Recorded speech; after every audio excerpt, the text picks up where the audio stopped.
Olá pessoal, tudo bem? Boa noite, sejam todos bem-vindos ao segundo vídeo de hoje. E é o seguinte, assim que eu publiquei o primeiro vídeo do dia, eu entrei nas redes sociais para ver o que estava acontecendo, né? Começar a montar a pauta deste vídeo aqui. Me deparei com a seguinte chamada: PF investiga ligação entre carteira de vacinação de Jair Bolsonaro e tentativa de golpe. Eu parei, não, gente, não é possível, isso tem que ser um meme, isso não pode ser verdade. Só que eu abri a matéria e estava lá, era isso mesmo. Só que eles esqueceram de combinar com uma pessoa, uma única pessoa, o governador da Flórida. E eu vou trazer aqui para vocês um documento assinado pelo Ron DeSantis que prova que, gente, mais uma ideia sem pé nem cabeça. Eles precisam parar, tá feio demais. Tá muito escancarado. Mas antes disso, pessoal, outras matérias. A primeira é essa aí no canto da tela. A situação da Anísia Trindade não tá nada boa, né? Contei para vocês no primeiro vídeo os detalhes da reunião ministerial de ontem. Ela saiu chorando, né, depois de ter sido pressionada pelo Lula. E, na minha opinião, o Lula está querendo que a Anísia Trindade sinta pressão e peça afastamento. Porque o Ministério da Saúde tem o maior orçamento da União. E é a menina dos olhos do Centrão, mais especificamente do senhor Arthur Lira, tá? Então, para mim, o Lula quer entregar o ministério para o Lira e está tentando, né, forçando a barra para que a Anísia peça as contas. E para contribuir com esse destino, né, ela indicou uma pessoa para chefiar os hospitais federais do Rio de Janeiro. Eu não sei o que se passa na cabeça dessa mulher, mas de repente até de propósito mesmo, porque a pessoa que ela indicou já foi presa por fazer boca de urna, ela já foi deputada federal e deputada estadual pelo PT, mas nessa situação aí ela foi presa.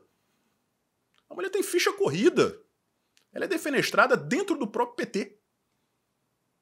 E a Anísia vai lá, escolhe essa mulher, e é mais um desgaste público para conta do desgoverno. Então, Anísia, você está praticamente implorando, né, para ser tirada. E aí você vai ser substituída com toda a certeza do mundo por um homem branco, hétero e rico do Centrão. Galera, prestem bastante atenção nisso que tá aí. Eu vou colocar em tela inteira, tá? Para que vocês leiam com cuidado e eu vou dar os detalhes aqui a partir de agora. É o seguinte, o PCC, né, aquele grupo, né, de pagode, todo mundo conhece, tem os dois maiores grupos de pagode do Brasil, né, PCC e CV, Comando Vermelho. Qual é a nova estratégia para mandar entorpecentes lá para fora? Eles vão ao Porto de Santos, em barcos, mergulhadores da organização criminosa, pregam, né, colam, prendem os entorpecentes aos cascos de navios, e esses navios viajam lá para portos, principalmente europeus, né, portos estrangeiros, sem saberem, eles não sabem, os comandantes dos navios não sabem que estão carregando ali droga escondida. E chegando lá, né, os parceiros internacionais do PCC recolhem, né, mandam seus mergulhadores para lá para recolher a droga e pronto. Antigamente, antes disso, eles precisavam cooptar pessoas de dentro do navio. Agora nem isso. Ninguém do navio está sabendo o que está acontecendo, né? Aí, pessoal, eu fico me perguntando, será possível que a prioridade da PF realmente é carteirinha de vacinação do Jair Bolsonaro? Isso não entra na minha cabeça. Porque o que está acontecendo? Será que a Marinha e a Polícia Federal eles estão com medinho de mergulhar de noite lá para averiguar? Né? Molhar os pezinhos delicados? Não posso molhar meu pezinho, ele vai ficar tudo engilhadinho. Isso aí, crime organizado, é que tem que ser a prioridade da PF. Mas ela, infelizmente, né, está sendo usada com outros propósitos. E falando na PF, um dos diretores da instituição foi interpelado hoje, durante uma sessão no Congresso Nacional, a respeito do Sérgio Tavares, aquele jornalista português que foi parado quando entrava no Brasil pela PF, tanto na entrada quanto na saída, tá? Ele que veio cobrir a manifestação, aquela manifestação do Jair Bolsonaro na Avenida Paulista. E os senadores foram perguntar, né, questionar o senhor Rodrigo Teixeira por que aquilo tinha acontecido. Uma pessoa muito despreparada, né? E ele respondia as perguntas assim, com a maior naturalidade, como se aquilo fosse tudo normal. Eu vou mostrar um trecho aí para vocês de 2 minutos e 20 segundos. O áudio, tá, pessoal? Não posso mostrar as imagens, mas fiquem tranquilos, porque cada segundo desse áudio vale a pena. Porque isso aí é um microcosmo do que acontece hoje no Brasil. Escutem aí. No caso específico, não tem nenhuma ferramenta de investigação política de ninguém. No caso específico, acompanhando em fontes abertas, a gente chama de fontes abertas, internet. YouTube, Instagram, qualquer fonte aberta. Tem N manifestações desse senhor Sérgio Tavares, que nós não entramos na manifestação política, deixando bem claro para o senhor, a manifestação política, ideológica é um direito dele e de qualquer outro cidadão na democracia que, graças a Deus, nós vivemos aqui no Brasil. Mas tem manifestações que eu diria que beiram um aspecto criminal, ou que beiram alguma questão ali que flerta com a criminalidade. Como, por exemplo, se o senhor me permite, pegando o próprio depoimento dele, temos declaração dele, ele questionado sobre ataque à honra de ministros da Suprema Corte, que ele faz na rede social dele. Isso, e aí não é questão só de ser ministro da Suprema Corte. Eu não posso fazer um ataque, eu nem nenhum cidadão pode fazer um ataque à honra do senhor que é senador, ou de qualquer cidadão, ou contra mim, que sou um delegado, diretor da polícia. Então, ataque à honra considera-se crime no nosso ordenamento legal. Outra questão, quando ele critica a urna eletrônica e diz que ela é fraudada, tangencia aí uma situação que a gente sabe, pelo menos com provas, até o momento que não tem nenhuma ilegalidade nesse procedimento, e ele critica.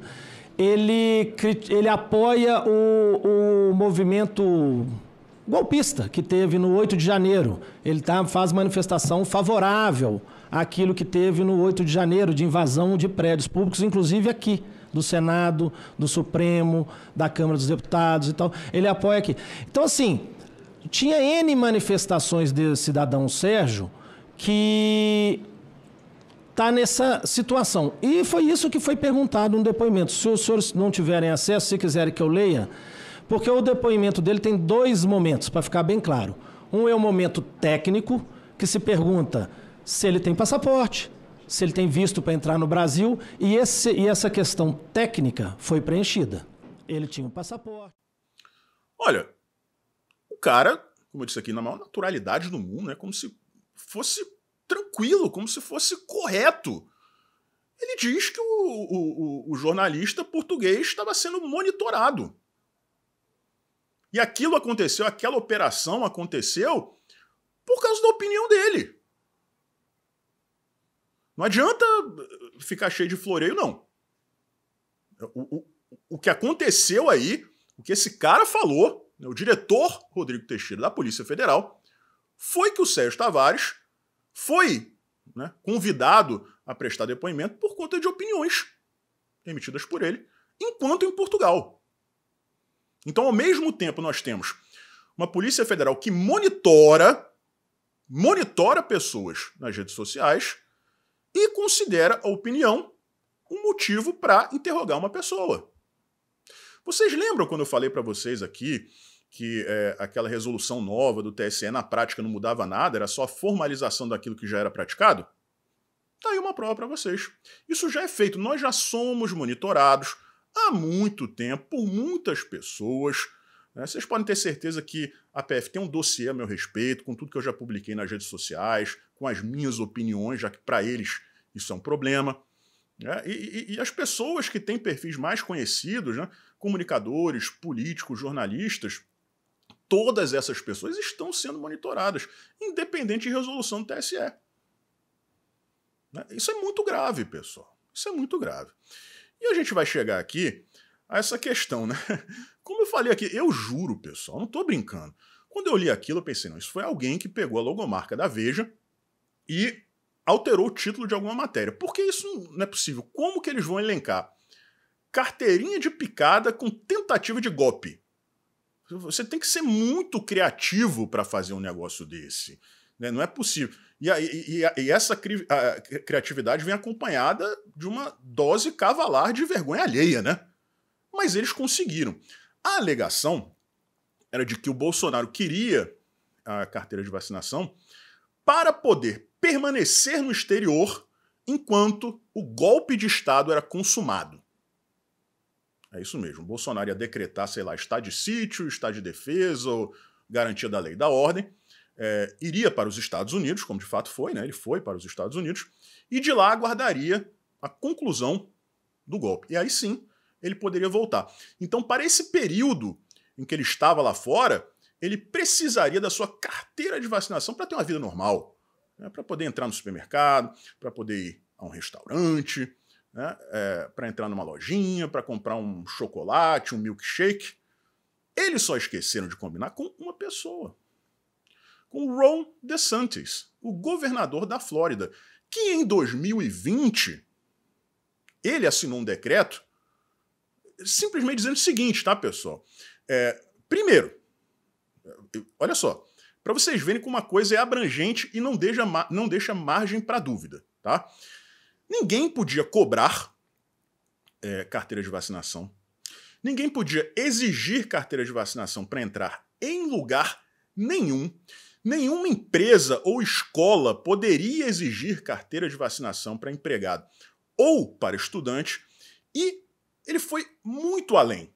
Ele proibiu a impressão de certificados de vacinação. Você não podia nem imprimir aquilo ali. O Estado, né? O governo da Flórida, nenhum órgão do governo da Flórida ou de prefeitura de nenhum lugar poderia sequer imprimir o certificado para outra pessoa. Se a pessoa quisesse imprimir em casa, tivesse como, aí beleza. Agora, desnecessário, porque ninguém podia cobrar, né? E o Estado não poderia fazer isso. Onde o Bolsonaro estava após deixar o Brasil? Para onde ele foi? Para a Flórida. Aí eu pergunto aqui, ô PF, não é possível que vocês não tenham feito essa conexãozinha. Se o cara estava em um estado que desde 2020 não podia cobrar. Não é assim, não era questão de ser facultativo não, entendeu? Ah, não precisa cobrar ou não precisa apresentar. Era proibido desde 2020 você cobrar. Era proibido desde 2020 você exigir. Era proibido desde 2020 o Estado imprimir um certificado. Aí eu pergunto aqui para os investigadores, por que o Bolsonaro, nesse cenário, precisaria levar do Brasil um certificado? Não só para ele e para a filhinha dele. Vocês estão vendo o ridículo que vocês estão passando? E, gente, eu descobri isso em uma pesquisa de 1 minuto e meio, porque eu lembro claramente da entrevista coletiva do Ron DeSantis falando sobre isso. A que ponto as coisas chegaram, pessoal? Até onde vai essa perseguição, essa insanidade? Tudo para criar cortina de fumaça e esconder esse desgoverno, a incompetência desse desgoverno. Isso precisa acabar, gente. Tá ridículo demais. Dê a sugestão, tá aí, vamos investigar o PCC no Porto de Santos, exportando entorpecente usando cascos de navios, sorrateiramente. Será possível que a Marinha e a PF não podem se unir e fazer uma operação para prevenir isso? Será possível que a prioridade é carteirinha de vacinação?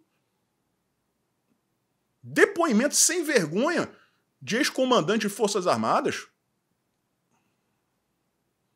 Gente, quantas vezes forem necessárias eu vou repetir isso aqui para vocês, tá? O atual diretor-geral da Polícia Federal se chama André Rodrigues.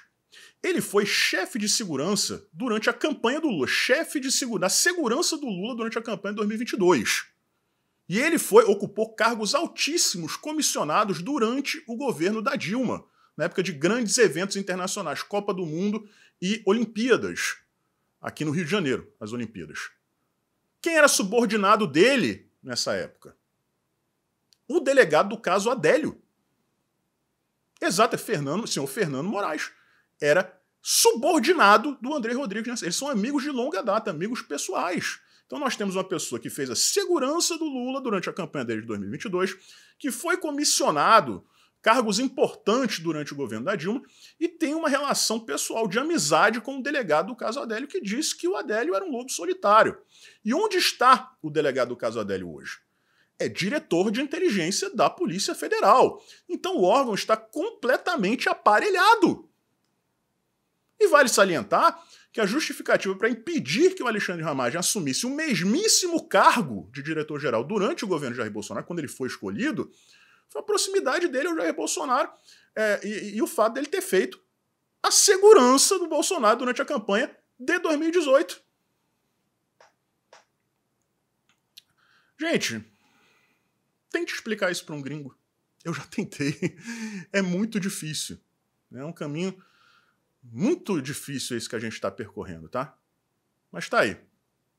Qualquer coisa aí, a defesa do Bolsonaro, dá uma ligada pro Ron DeSantis e pede para ele explicar o que aconteceu. Um forte abraço e a gente se vê por aí.